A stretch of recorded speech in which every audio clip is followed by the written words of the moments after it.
Hello friends, ఎవరైతే కొత్తగా ration card apply చేసుకున్నారో వాళ్ళు ఆన్లైన్లో స్టేటస్ ఎలా చెక్ చేసుకోవాలి వీడియోలో చూసుకుందాం. అందుకోసం క్రోమ్ ఓపెన్ చేసి EPDS.Telangana.gov.in అని చెప్పేసి సైట్ అయితే ఎంటర్ చేయాలన్నమాట. సైట్ లింక్ నేను డిస్క్రిప్షన్లో ప్రొవైడ్ చేస్తాను ఒకవేళ మీకు సైట్ ఓపెన్ కాకపోతే. ఓపెన్ అయిన తర్వాత ఇక్కడ మనకి EPDS Telangana government of Telangana అని చూపిస్తుంది కదా. దీన్ని మీరు క్లిక్ చేయాలి. క్లిక్ చేసిన తర్వాత ఈ విధంగా మనకు సైట్ అని ఓపెన్ అవుతుంది. ఇక్కడ పైన టాప్ కార్నర్లో రేషన్ కార్డ్ సెర్చ్ అనే ఆప్షన్ చూపిస్తుంది కదా. దాన్ని మీరు క్లిక్ చేసి FSC అప్లికేషన్ సెర్చ్ ఆప్షన్ మీద క్లిక్ చేయాలన్నమాట. FSC అప్లికేషన్ నెంబర్ మీద క్లిక్ చేసిన తర్వాత ఇక్కడ మనకి కింద మీ యొక్క FSC సెర్చ్ అప్లికేషన్ నెంబర్ అనేది చూపిస్తుంది. ఇక్కడ ఫస్ట్ మీరు ఒక డిస్ట్రిక్ట్ సెలెక్ట్ చేసుకోవాలన్నమాట. మీరు ఏ డిస్ట్రిక్ట్ సంబంధించిన వాళ్ళు ఆ డిస్ట్రిక్ట్ సెలెక్ట్ చేసుకొని మీ యొక్క మీరు మీ సేవలు అప్లై చేసుకునే టైంలో మీకు ఒక అప్లికేషన్ నెంబర్ వచ్చి ఉండదు. ఆ అప్లికేషన్ నెంబర్ అనేది ఎంటర్ చేయాలన్నమాట.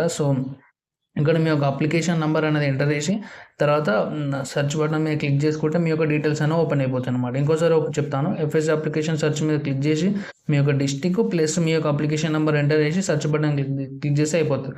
ఒకవేళ మీ యొక్క రేషన్ కార్డ్ ఉన్నదా లేదా, స్టేటస్ ఏంది మీ యొక్క రేషన్ కార్డు, మీ దగ్గర రేషన్ కార్డ్ నెంబర్ ఉండే ఒకవేళ మెంబర్స్ని జాయిన్ చేసినట్టయితే ఇక్కడ మీ యొక్క రేషన్ కార్డ్ నెంబర్ అనేది ఎంటర్ చేసి సెర్చ్ బటన్ క్లిక్ చేసి మీ రేషన్ కార్డులో ఎంతమంది యాడ్ అయ్యారో ఎంతమంది డిలీట్ అయ్యారో కూడా తెలుస్తుంది అనమాట. ఒకవేళ రిజెక్ట్ అయిందా ఎట్లా ఉందని చెప్పేసి కూడా స్టేటస్ అయితే మనకైతే తెలుస్తుంది అనమాట. ఈ విధంగా అయితే చెక్ చేసుకోవచ్చు.